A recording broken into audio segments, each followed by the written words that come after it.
हर मनुष्य के जीवन में। और दिनकर जी ने बहुत अच्छी पंक्तियां लिखी हैं। उन्होंने प्रसंग लिया है महाभारत का। जब श्री कृष्ण जाते हैं हस्तिनापुर दुर्योधन को समझाने के लिए कि अगर हो सके तो ये युद्ध जो है इसे टाल दो, लेकिन दुर्योधन अपने अहंकारवश उनकी बात नहीं सुनता है। और उस प्रसंग को दिनकर जी ने बहुत अच्छी तरीके से लिखा है। वो लिखते हैं, जब 13 वर्ष के बाद पांडव आते हैं वनवास से, कि वर्षों तक मन में घूम घूम बाधा विघ्नों को चूम चूम, कह धूप घाम पानी पत्थर, पांडव आए कुछ और निखर, सौभाग्य न तकलीफ सोता है, देखने आगे क्या होता है।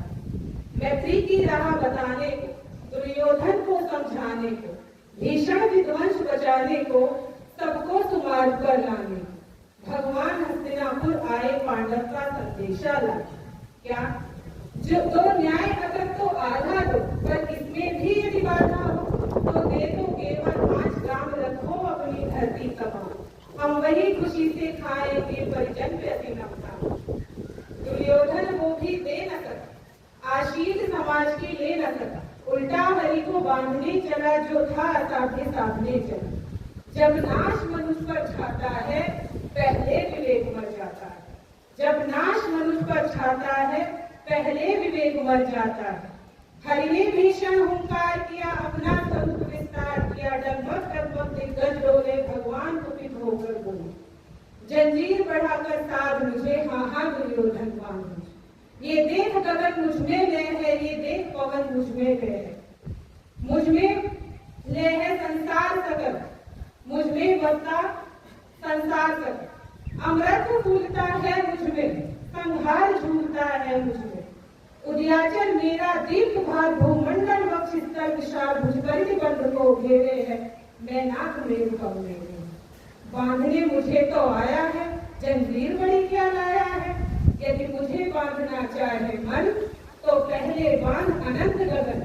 तूने को साध न सकता है, वो मुझे बांध कब सकता है। हित वचन नहीं तूने माना, मैत्री का मूल्य न पहचाना, तो ले मैं भी अब जाता हूँ, अंतिम संकल्प सुनाता हूँ। याचना नहीं अब रण होगा, जीवन चेती मरण होगा, टकराएंगे नक्षत्र निकल, बरसेगी भू पर गहरी प्रखर, फणशेष नाग का डोलेगा, विकराल काल मुंह खोलेगा। दुर्योधन रण ऐसा होगा, फिर नहीं कभी जैसा होगा। भाई पे भाई टूटेंगे, वायस लूटेंगे, सौभाग्य मनुष्य के टूटेंगे। आखिर तू बहुशाही होगा, हिंसा का परदाई होगा। इस सभा संग सब लोग डरे, चुप थे या थे बेहोश पड़े, केवल 2 नर नाघाते थे, धृतराष्ट्र विदुर दुख पाते थे, करजोड़ मुदित प्रभे दोनों पुकारते थे जैसे। और इस प्रकार श्री कृष्ण वहां पर अपनी चेतावनी देते हुए चले जाते हैं। और उसके बाद जो महाभारत का युद्ध होता है उससे कोई अनजान नहीं है। और यही चीज दिनकर जी यहाँ पर बताना चाह रहे हैं।